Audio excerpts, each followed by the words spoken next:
लोकसभा चुनाव के लेकर राजनीतिक दल जोर आजमाइश में लगे हैं। राजनीतिक दल अपने बूथ स्तर के पदाधिकारियों के साथ बैठक करके उनमें जोश भरने का काम करने में लगे हैं। कांग्रेस के राष्ट्रीय महासचिव और उत्तर प्रदेश प्रभारी अविनाश पांडे ने कुशीनगर लोकसभा क्षेत्र के ईडी गठबंधन के पदाधिकारियों के साथ सामान्य बैठक किया।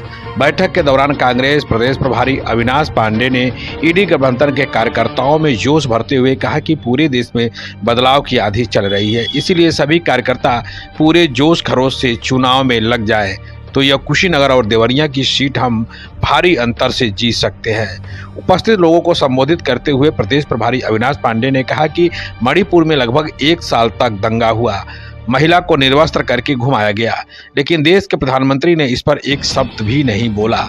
राहुल गांधी को कहा कि राहुल गांधी शहजादा नहीं शहीद ज्यादा है। राहुल की दीदी और पिता के देश की एकता अखंडता के लिए प्राण दिया है, इसीलिए शहीद का सम्मान करना चाहिए। उन्होंने कहा कि 5वें चरण के बाद गठबंधन की जीत निश्चित हो गई है। मोदी जी ने जो वादा किया था उनका क्या हुआ? किसान नौजवान परेशान है, महंगाई के कारण आम आदमी परेशान है। माननीय राहुल गांधी ने 10,000 किमी की यात्रा की है। राहुल जी ने लोगों में प्रेम का संदेश देकर लोगों से भाईचारा बढ़ाया।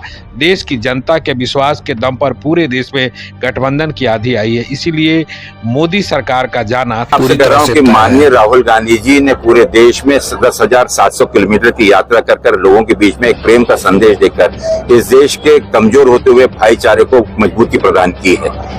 देश की जनता उन्हें एक वीर के रूप में, एक योद्धा के रूप में देख रही है और देश की जनता उसी विश्वास पर इस गठबंधन में एक आंधी आई हुई है। तो पूरे देश को इस चीज का गौरव है, गर्व है और विश्वास है कि आने वाले दिनों में 4 जून को भारी बहुमतों से गठबंधन की सरकार दिल्ली में स्थापित होगी। राहुल गांधी जी शहजादे नहीं शहीद जादे हैं, जिनके पिता ने इस देश के लिए अपने प्राणों की आहुति दी, जिनके शरीर के बम से उड़ाकर टुकड़े टुकड़े कर दिए गए, जिनकी दादी ने अपने सीने पर 3600 गोली खाकर इस देश की एकता अखंडता के लिए अपनी प्राण न्यौछावर किए, तो वो शहीद ज्यादा हैं। उन्हें कम से कम शहीदों का सम्मान करना चाहिए। पूरे देश में एक बदलाव की लहर है। इन 5 चरणों में हर चरण के साथ में इस देश की बदलाव की आंधी और तेज होती जा रही है। पिछले 4 चरणों में आपने देखा और आज के जो सूचना मिल रही है, जो रुझान दिख रहे हैं, स्पष्ट रूप से गठबंधन के प्रत्याशी भारी बहुमत से चुनकर आ रहे हैं। और आज मैं दावे से कह सकता हूँ आज ये 76वीं मेरी लोकसभा की गठबंधन के समन्वय की बैठक है और इसमें जिस प्रकार का सहयोग, आपस में समझौता और समझबूझ के साथ गठबंधन के सभी घटक दल जिस मुस्तैदी के साथ, जिस आत्मविश्वास के साथ कार्य कर रहे हैं, निश्चित रूप से हमारे प्रत्याशी और हमारे सभी अन्य प्रत्याशी 80 प्रत्याशी जो हैं बहुत मजबूती के साथ इस चुनाव में जीत कर आएंगे। अभी